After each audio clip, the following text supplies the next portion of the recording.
Ella juró que lo nuestro funcionaba mejor como una simple amistad, hasta que se dio cuenta de que ser solo amigos no incluía que yo siguiera pagando sus caprichos. Cancelé su parte del viaje, invité a otra persona, y cuando entendió que ya no dependía de mí, fue ella quien terminó rogando por un lugar que ya no le correspondía. Hola a todos. Soy un hombre de 34 años, y llevo años leyendo historias de traiciones y consecuencias en Reddit sin pensar nunca que terminaría contando una propia. Hace 6 meses ocurrió todo, y al mirar atrás me doy cuenta de lo ciego que estuve, o quizá de lo decidido que estaba a hacer funcionar algo que ya había dejado de funcionar para los dos. Mi nombre es Matías, trabajo como consultor de marketing en una empresa de tamaño medio. El empleo es estable, bien pagado, pero a veces se alarga más de lo que quisiera. Conocí a Camila en la universidad, estudiaba diseño gráfico y siempre hablaba de sus planes de trabajar de manera independiente y crear su propia marca personal. Desde el primer día me cautivó. Tenía una energía que iluminaba cualquier espacio, y yo disfrutaba apoyando sus metas. Al graduarnos decidimos mudarnos juntos. Rentamos un departamento pequeño en el centro, sin lujos, pero lleno de esa sensación de hogar que solo se obtiene cuando uno está donde quiere estar. Desde el inicio, yo fui la pieza estable de la relación. Los trabajos freelance de Camila eran irregulares, algunos meses recibía encargos grandes, y otros sobrevivía con trabajos temporales o tareas sueltas de diseño.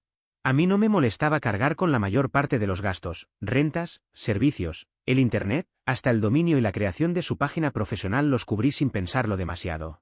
Había semanas en que hacía horas extras solo para que ella pudiera asistir a talleres, eventos creativos o pagar el software que necesitaba. Somos un equipo, solía decirle. Tu éxito también es el mío. Yo lo creía. Un recuerdo que sigo teniendo muy presente ocurrió 2 años después de mudarnos. Ella perdió a un cliente grande y los recibos comenzaron a acumularse. Regresé de una jornada de 12 horas y la encontré llorando en el sillón. Me senté a su lado, la abracé y le dije que lo resolveríamos juntos. Esa misma noche transferí dinero de mis ahorros para cubrir su parte del alquiler, sin que ella me lo pidiera. Agradeció entre lágrimas, prometiendo que sería algo temporal, aunque con el tiempo, esa dinámica se volvió tan normal que dejó de parecer una excepción. Hablábamos mucho del futuro, boda, hijos, proyectos.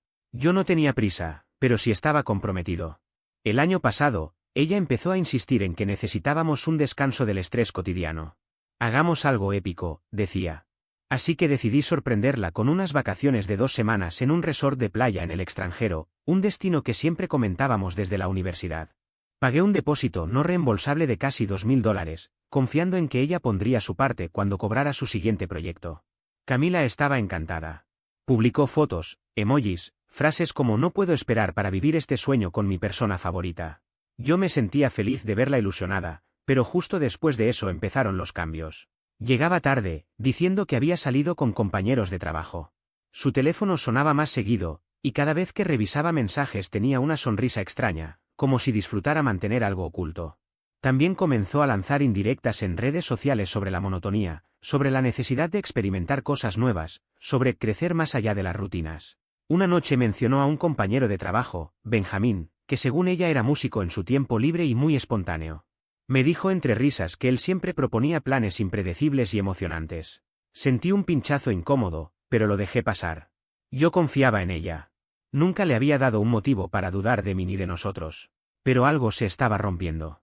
Yo planeaba citas, salidas, picnics, y ella las cancelaba diciendo que surgió algo más interesante con sus amigos. Nuestra intimidad disminuyó prácticamente a nada. Cada vez que intentaba preguntarle si necesitábamos reconectar o tomar un fin de semana para los dos, me respondía con frases cortantes. Estamos bien, Matías. No exageres. Pero yo ya no estaba bien. Me costaba dormir, repasando una y otra vez que podía estar fallando.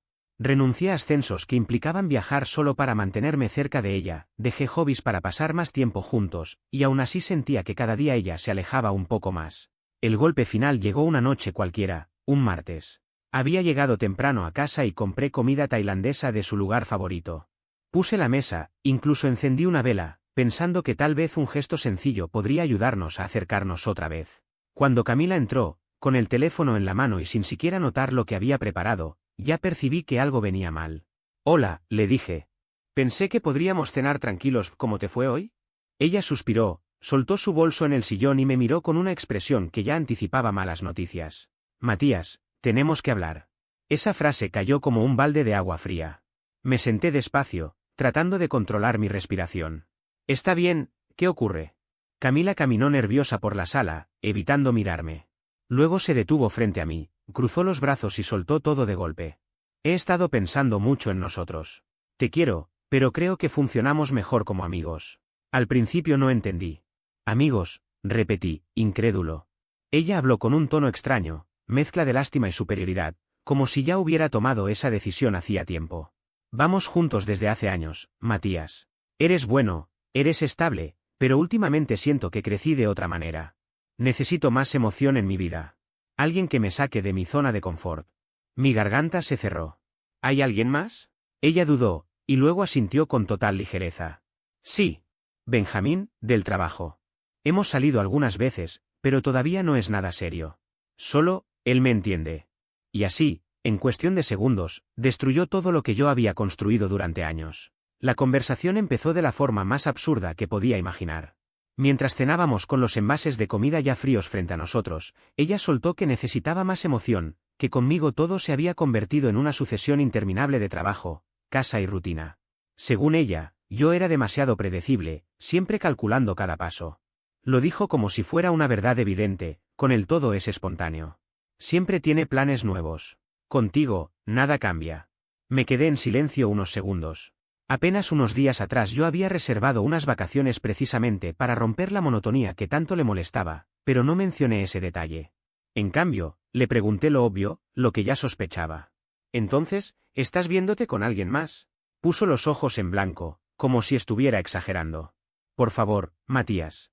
No puedes llamarlo engaño cuando prácticamente somos dos compañeros que comparten techo.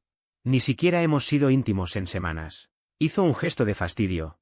Además, llevo meses dándote señales. ¿O no viste mis publicaciones sobre querer más aventura? Estaba tratando de decirte que algo no estaba funcionando. Me quedé mirándola, intentando procesar la mezcla de justificaciones y reproches. ¿Señales? Murmuré, incrédulo. Podrías haber hablado conmigo directamente. Ella soltó una risa breve, casi burlona. Lo que pasa, Matías, es que eres demasiado lógico. Todo lo resuelves con la cabeza. No hay pasión. No hay chispa. En cambio, Benjamín, él me hace sentir viva. La semana pasada me llevó a un concierto clandestino, y fue increíble. Obvio, lo habrías odiado, demasiado ruido, demasiada improvisación. Ese comentario me atravesó más de lo que quería admitir. Luego añadió, con evidente satisfacción. ¿Te acuerdas cuando propuse hacer algo extremo, como tirarnos en paracaídas? Dijiste que era peligroso. Siempre tan prudente. Yo necesito a alguien que vaya a mi ritmo. Respiré hondo. La traición dolía, pero que intentara culparme por sus decisiones dolía más. Está bien, dije al final. Si eso sientes, entonces, ¿quieres terminar? Sí, respondió con un encogimiento de hombros, como si hablara de algo sin importancia. Pero no tiene por qué ser incómodo. Podemos seguir siendo amigos. Tenemos historia, Matías. No quiero perder eso. Podemos vernos para tomar un café de vez en cuando. Y, oye, respecto al viaje, podríamos ir como amigos. Ya pagaste el depósito. Te doy mi parte más adelante. Ahí estuvo el golpe final, admitía que me había engañado, me terminaba, y aún así esperaba que siguiera financiando su diversión. Su sentido de derecho sobre mis esfuerzos era sorprendente. Respiré profundo. Nada de gritos, nada de dramatismos. Si eso es lo que quieres, está bien, respondí. Me observó, desconcertada por mi calma. ¿Qué? ¿Eso es todo? ¿Qué se supone que diga, Camila? Ya tomaste una decisión, le contesté. Ella sonrió con arrogancia, como si esperara una reacción distinta. ¿Ves? Ni siquiera peleas. Nunca muestras emoción. Por eso lo nuestro ya no funciona. Benjamín jamás se quedaría callado. Me levanté, tomé mis llaves y caminé hacia el dormitorio. Claro que me importa. Pero no voy a suplicarte que te quedes, le dije mientras empezaba a preparar una mochila pequeña. ¿De verdad te vas? ¿Así nada más? Preguntó desde el pasillo. Los amigos no viven juntos, ¿no? Respondí sin detenerme. Pidió entonces que, al menos, no dijera nada que la dejara mal frente a nuestros conocidos, que lo pintara como un acuerdo mutuo. Pero no contesté. Guardé algo de ropa, metí mi portátil en la mochila y salí del departamento sin mirar atrás. Ella quedó apoyada en el marco de la puerta, con los brazos cruzados, con una expresión que casi parecía decepción por mi reacción tranquila. Fui directo a casa de un amigo y me dejó quedarme en su sofá sin hacer preguntas. Pasé esa noche mirando el techo, reviviendo lo ocurrido. 5 años juntos y me descartaba como si fuera un estorbo, adornando su infidelidad con excusas baratas. Aún así, no la llamé ni le escribí. La primera noche en casa de Rodrigo, porque ese amigo al que fui a parar era él, fue brutal. Casi no pegué un ojo, dándole vueltas a su discurso sobre falta de chispa y esa frase absurda de que seríamos mejores como amigos. Cada vez que recordaba su tono, sentía el mismo golpe en el estómago. Me vinieron a la mente momentos que de pronto se veían bajo otra luz. Como cuando decidió dejar su empleo de medio tiempo para dedicarse al freelance. Yo la animé. Incluso usé parte de mi fondo de emergencia para cubrir varios meses de gastos. Le dije que encontraríamos la forma de salir adelante y ella me abrazó, agradeciéndome por ser su apoyo, y ahora yo era solamente rutina. Durante días la confusión me acompañó. No entendía por qué había elegido engañarme en lugar de sentarse a hablar. Nunca la controlé, nunca fui celoso. Incluso había planeado las vacaciones pensando en ambos. Pero su expectativa de que aún viajáramos juntos después de todo, eso sí que me quemó. Aún así, me mantuve firme, nada de mensajes, nada de confrontaciones. Me distancié por completo. Rodrigo fue un salvavidas. Hermano, esto solo demuestra quién es ella de verdad, me dijo una noche mientras tomábamos unas cervezas. Tú mereces a alguien que te valore. Me dejó quedarme el tiempo que necesitara. Pasé unos días lejos del trabajo para despejarme. Salí a correr, volví al gimnasio con intensidad y traté de convertir la rabia y la tristeza en algo que me impulsara. Lentamente, funcionó. Comencé a llevar un diario casi sin darme cuenta. Al principio eran notas sueltas, pequeñas líneas escritas entre pausas de trabajo o antes de dormir, pero pronto se convirtieron en páginas completas donde volcaba todo lo que antes prefería ignorar. Necesitaba ordenar mis pensamientos, entender en qué momento había permitido que mi vida se redujera a sostener una relación que solo yo parecía alimentar. En esas anotaciones empecé a reconocer señales que, vistas con distancia, eran casi obvias. Sus excusas constantes, las noches en que volvía tarde sin explicación convincente, y esos comentarios disfrazados de inocencia en los que me comparaba con otros hombres como si eso fuera normal. Recuerdo uno muy claro: Benjamín tocó en un evento increíble. Ojalá hiciéramos cosas así. Lo decía con una sonrisa ligera, pero cada vez dejaba un rasguño difícil de ignorar. Después uno se pregunta por qué se siente insuficiente. Mientras más escribía, más entendía que yo había estado ignorando muchas cosas por no querer enfrentar la posibilidad de que ella ya no me veía como pareja, sino como un respaldo emocional y económico. A nivel práctico, sin embargo, actué con una frialdad que sorprendió incluso a mis amigos. No hubo gritos, ni mensajes desesperados, ni intentos de recuperar algo que ya estaba muerto. Simplemente puse todo en orden. Envié un correo formal al arrendador explicando que necesitaba finalizar el contrato por motivos personales. Gestioné los servicios básicos para sacarlos de mi nombre, revisé cada detalle para asegurarme de no dejar cabos sueltos. Lo mismo con la cuenta conjunta, retiré exactamente lo que había aportado, nada más, nada menos, y la cerré sin ceremonias. No tenía sentido seguir atado a ella en ningún aspecto. El viaje que habíamos planeado fue otra historia. El depósito no se recuperaría, pero el resto del pago aún no vencía. Camila nunca había aportado su parte, siempre prometía hacerlo el próximo sueldo, como si fuera un mantre. Esta vez ni me molesté en recordárselo. ¿Por qué tendría que seguir financiando sus caprichos? Una relación sana no funciona a base de recordatorios ni de rescatar a alguien que no quiere responsabilizarse de nada. A la semana, por cuestiones prácticas, la desbloqueé en una sola aplicación en caso de alguna emergencia doméstica, pero fue más una formalidad que un deseo de contacto. El silencio entre los dos no solo era necesario, era sanador.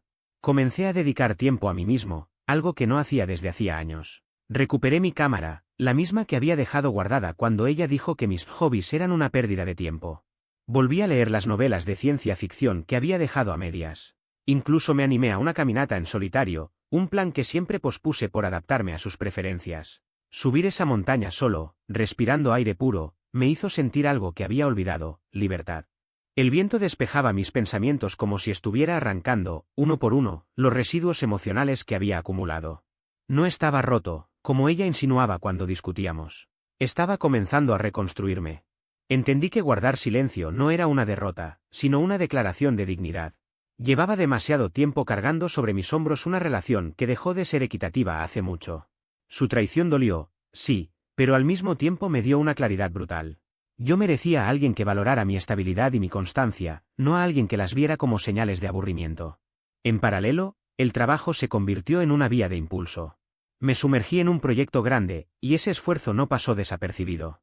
En una reunión, mi jefa me dijo: Matías, tu rendimiento estas últimas semanas es impresionante. Y no voy a mentir, escuchar eso se sintió bien.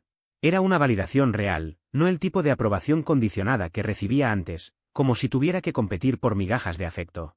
Poco a poco, sin buscarlo, empecé a salir con otras personas. No con la intención de llenar un vacío, sino con la intención de redescubrirme. En un evento laboral conocí a Luciana, alguien genuinamente amable, inteligente y con sentido del humor. Salimos a tomar café sin presiones ni expectativas exageradas, simplemente disfrutando la conversación. Me sorprendió sentirme tan cómodo, tan ligero. Eran sensaciones que había olvidado por completo. Aún así, la injusticia de lo vivido aparecía a veces en la noche, cuando la casa quedaba en silencio. 5 años invertidos. ¿5? Pero en lugar de dejar que eso me arrastrara, lo usé como combustible para seguir avanzando. Permitir que el silencio hablara por mí fue la mejor decisión que pude tomar.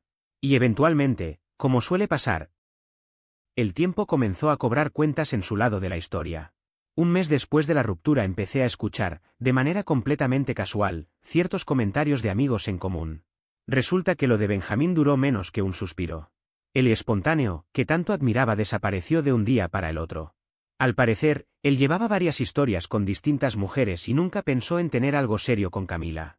Ella, impulsiva como siempre, había renunciado a su trabajo de mesera para acompañarlo a no sé qué viaje improvisado, quedando únicamente con sus ingresos freelance, que se desmoronaron cuando comenzó a publicar indirectas dramáticas en redes sociales. Esas cosas espantan tanto a clientes como a amistades. La gente se aleja del caos, tarde o temprano. El primer intento directo de contacto llegó 5 semanas después. Yo estaba en el gimnasio cuando recibí un mensaje. Hola, Matías, ¿cómo has estado? Extraño hablar contigo. Podríamos tomar un café como amigos. Ah, y sobre el viaje, ya puedo enviarte mi parte pronto. No perdamos ese dinero. Lo leí varias veces. No había disculpa, no había introspección, solo la misma expectativa de siempre, que yo resolviera lo que ella dejaba a medias. Le contesté breve. No hace falta. Ocúpate tú. Ella respondió casi al instante. ¿Qué? No seas así. Los amigos se ayudan. No puedo perder ese dinero ahora. No respondí. La bloqueé. Días después comenzaron los mensajes de su familia. Patricia, su madre, una mujer experta en intervenir donde nadie la llama, dejó un extenso mensaje. Matías, habla Patricia. Camila me contó lo ocurrido. Ustedes eran tan buenos juntos. No destruyas todo por un error pequeño. Ella está pasando por un mal momento. Sé maduro y habla con ella. Las familias se apoyan. Lo eliminé sin pensarlo. Luego apareció Daniela, su amiga más tóxica, quien siempre encontraba la forma de justificar cualquier desastre. Hermano, estás siendo frío. Camila está sufriendo. No quiso engañarte, simplemente ocurrió. Al menos escucha lo del viaje. Necesita relajarse. Respondí lo único que había que decir. Su dolor no es mi responsabilidad. Y la bloqueé también. Una semana más tarde, Camila llamó desde un número nuevo. Yo estaba trabajando y dejé que cayera al buzón de voz. Más tarde lo escuché. Hola, Matías, soy yo. Está bien, tienes razón. Me equivoqué. Benjamín fue un idiota, me usó y se fue. Estoy arrepentida por cómo terminó todo. ¿Podemos hablar? Extraño lo que teníamos. Extraño incluso lo del viaje. Los últimos meses habían sido tranquilos hasta que mi teléfono empezó a sonar de nuevo con su nombre en la pantalla. El mensaje decía que necesitaba ayuda con urgencia, que las cosas no estaban saliendo como esperaba y que sus trabajos como freelance apenas generaban ingresos. Decía ir atrasada con el alquiler y que, como amigos, podría prestarle algo de dinero hasta que se estabilizara. Prometía que me lo devolvería pronto, aunque su tono sonaba más a manipulación que a sinceridad. No respondí. Unos días después, mientras salía de la oficina a la hora del almuerzo, la vi en el lobby. Había aparecido sin avisar, seguramente recordando la dirección de visitas antiguas. Su aspecto era un reflejo de lo que estaba viviendo, cabello desordenado, ojos hinchados, y una expresión de ansiedad que contrastaba completamente con la seguridad con la que me había hablado la última vez que discutimos. Matías, exclamó acercándose deprisa. Por favor, no te vayas. Necesito hablar contigo. Me detuve y mantuve la voz firme. ¿Qué pasa, Camila? Parecía incómoda, mirando a su alrededor antes de hablar. Quiero disculparme, por todo, empezó a decir. Lo de engañarte, la forma en que te lo dije. Fui una idiota. Pensé que con Benjamín todo sería emocionante, y bueno, terminó siendo un desastre. Él me gritaba, desaparecía cuando lo necesitaba. Y ahora estoy sola, sin un peso, y mis amigas se están alejando porque están cansadas de mis problemas. Tú siempre estuviste ahí. ¿Podemos intentarlo de nuevo? O, al menos, ser amigos de verdad. Ayúdame un poco. Crucé los brazos. Tú tomaste tus decisiones. Sus ojos se llenaron de lágrimas. No seas cruel. Tenemos historia. Lo del viaje, podríamos ir juntos. Serviría para arreglar todo. Prometo cambiar. Negué lentamente. No. Sus facciones endurecieron al instante. El arrepentimiento se transformó en rabia. ¿En serio? Después de todos los años que soporté tu rutina aburrida. Me debes al menos cubrir mi parte del viaje. Es lo mínimo que puedes hacer como amigo. Ahí estaba. Su verdadero rostro. Yo respondí con calma. Los amigos no engañan ni exigen dinero. Ella frunció el ceño. Eres patético. Eso decía Benjamín, que no tenías carácter. Con razón te dejé. Me di la vuelta. Adiós, Camila. Vas a lamentarlo. Gritó mientras la seguridad la acompañaba a la salida. Soy lo mejor que te pasó. Ese momento fue suficiente para entender que no había arrepentimiento, solo desesperación. Curiosamente, varios conocidos en común comenzaron a escribirme después de enterarse del incidente. Uno me dijo, perdón por no habernos dado cuenta antes. Parecía que por fin todos estaban viendo quién era realmente.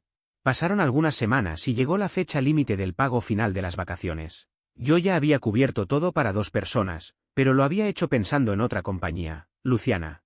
Para entonces llevábamos saliendo un tiempo y nos llevábamos increíblemente bien. Era profesora, sencilla, tranquila y con un sentido del humor que no tenía veneno escondido. Cuando le conté sobre el viaje, sonrió con un entusiasmo sincero. Me encantaría ir, dijo. Sin exigencias, sin chantajes, solo ilusión. Así que la invité. Sentí que estaba recuperando lo que me pertenecía. El día del vuelo, muy temprano, mientras hacíamos el check-in con las maletas, distinguí a Camila al otro lado del aeropuerto. Su aspecto era aún peor, ropa arrugada, expresión cansada, una pequeña valija y nada más. Sin duda había estado revisando mis redes o alguien le había contado que yo no cancelaría el viaje. En cuanto me vio, caminó directo hacia nosotros. Matías, espera. ¿Tú vienes con ella? Preguntó observando a Luciana. Luciana me tomó la mano, notando la tensión. Unos conocidos de nuestro antiguo círculo estaban cerca tomando café. Espectadores perfectos. Camila tragó saliva. ¿Podemos hablar a solas? No hace falta, respondí. Por favor, insistió. Sé que arruiné todo. Benjamín me dejó endeudada, tuve que pedirle dinero a mi mamá para comer, mis amigas dejaron de responder. Y ahora que te veo aquí, entiendo lo que perdí. Tú eras estable, bueno. Yo no lo supe valorar. ¿Podemos empezar de cero? Aunque sea, ¿puedo unirme al viaje como amigos? Duermo en el sillón si hace falta. Solo necesito un respiro. La desesperación era palpable, casi incómoda. Los conocidos murmuraban entre ellos. Camila, le dije con serenidad. Esa etapa terminó. Tengo una vida nueva, un mejor trabajo y conexiones reales. Este viaje es para mí y para Luciana. Empezó a llorar. Pero lo planeamos juntos. No puedes reemplazarme así. Reemplazar. Una palabra curiosa, viniendo de ella. Fuiste tú quien me reemplazó con Benjamín, respondí. Dijiste que era aburrido, que no tenía chispa. Ella bajó la cabeza. Me equivoqué. Te lo suplico, Matías. No me dejes así. Pero ya no había nada dentro de mí. Ni lástima, ni nostalgia. Tus decisiones te trajeron a este punto. Las mías me llevan a seguir adelante, dije con calma, soltando su brazo. Camila abrió la boca para responder, pero ninguna palabra salió. Solo quedó ahí, con la respiración entrecortada, como si estuviera viendo cómo se cerraba una puerta que jamás volvería a abrirse. Por un segundo intentó recomponer su expresión, pero la desesperación era más fuerte que cualquier máscara. Matías, susurró, casi sin voz. Luciana se acercó un poco más a mí, no con superioridad, sino con una presencia tranquila que me recordó la enorme diferencia entre ambas mujeres. Es mejor que lo aceptes, añadí, esta vez sin dureza, pero con una certeza inquebrantable. No puedo darte algo que ya no existe. Ella negó con la cabeza repetidas veces, como aferrándose a un recuerdo que ya no tenía lugar. Yo, puedo cambiar, balbuceó. Dame tiempo. Solo necesito una oportunidad. Tu oportunidad fue cuando decidiste mentir, engañar y humillar, respondí. Yo hice mi parte. Tú elegiste el resto. Camila retrocedió un paso, como si mis palabras la golpearan más que el final de la conversación. Noté que los conocidos que estaban cerca dejaron de fingir que no escuchaban. No se burlaban, no comentaban, solo comprendían. Por fin, la verdad quedaba a la vista. Respiré hondo. De verdad, cuídate. No te deseo mal, añadí. Ella bajó la mirada, derrotada. No era la misma persona que me había despreciado, ni la que se había burlado de mi estabilidad. Ahora era alguien enfrentando las consecuencias sin poder culpar a nadie. Luciana me tomó suavemente del brazo. Ya está, murmuró. Asentí. Y en ese momento entendí que cerrar ciclos no siempre es dramático, a veces es solo caminar hacia adelante sin mirar atrás. Nos dirigimos al control de seguridad. Cuando ya estábamos a varios metros, escuché a Camila intentar decir algo más, pero su voz se perdió entre las bocinas y el movimiento del aeropuerto. Su figura se fue haciendo pequeña en la distancia, como un capítulo que por fin terminaba sin necesidad de gritos ni revancha. Ya sentados en la sala de embarque, Luciana me miró con expresión serena. ¿Estás bien? Por primera vez en mucho tiempo, respondí. Mientras el sol comenzaba a iluminar las ventanillas de los aviones, sentí que algo dentro de mí se acomodaba al fin. No era triunfo ni venganza, era paz. Una paz que había tardado demasiado en llegar. Cuando anunciaron el embarque, nos levantamos tomados de la mano. Ya no había sombras persiguiéndome. Solo un camino limpio delante de mí, una compañía real a mi lado y la certeza de que algunas pérdidas son, en realidad, liberaciones. Y así, sin necesidad de demostrar nada a nadie, subí al avión sabiendo que lo mejor ya no estaba por venir, lo mejor había empezado en el momento exacto en que decidí dejar atrás lo que me había intentado arrastrar.